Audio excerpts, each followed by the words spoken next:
მოგესალმებით, ბალიში ამიფეთქდა. საჯარო გაშლა იყო სახელწოდებით იზიდავს თუ არა თქვენ ჩაფიქრებულ პარტნიორს. არა, რა იზიდავს თქვენ ჩაფიქრებულ პარტნიორს? ანუ იზიდავს ის ფაქტორი, რომ ძალიან ძლიერი ვნება და ხელოა თქვენ შორის. ემოციურად ძალიან დაერთმანეთებულები ხართ, დაერთმანეთებულები. აი თითქოს უდიდესი ვნება და ჟილკა აქვს თქვენს მიმართ. მუდმივად სურს რომ შეგეხოს, მოგეფეროს, ჩაგეხუტოს, მოგესიყვარულოს, ძალიან იზიდავთ. აი მისი ადამიანი ხართ, რომელსაც ძალიან იზიდავთ და მინდა გითხრათ, რომ აი ძალიან დიდი ვნება აკავშირებს თქვენთან.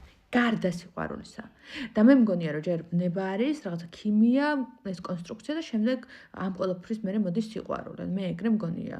და ანუ ეს ან თუნდაც სიყვარული და მერე მოდის ქიმიაც, არ ვიცი, მაგრამ მე უფრო მგონია, რომ ჯერ ქიმიაა და მერე მოდის ეს სიყვარული და მგონია, რომ ეს ორივე არსეთი არ განმორიცხავს ერთმანეთს, თუმცა ძალიან მაგარია, რომ ესე ერთმანეთს იზიდავთ და გაინტერესებთ ერთმანეთს. ანუ ეს ამის გარკვევა თუ გსურდათ, ეს არის თქვენზე ეს ვიდეო ჩათვალეთ. მადლობა ყურადღებისთვის. 7-დან 14 სექტემბრის ჩათვლით 50%-იანი ფასდაკლება მაქვს სრულ დიაგნოსტიკაზე და თუ არ ჩაწერილ ხართ ან გსურთ ჩემთან კონსულტაციის გავლა, ვიცი, იჩქარეთ.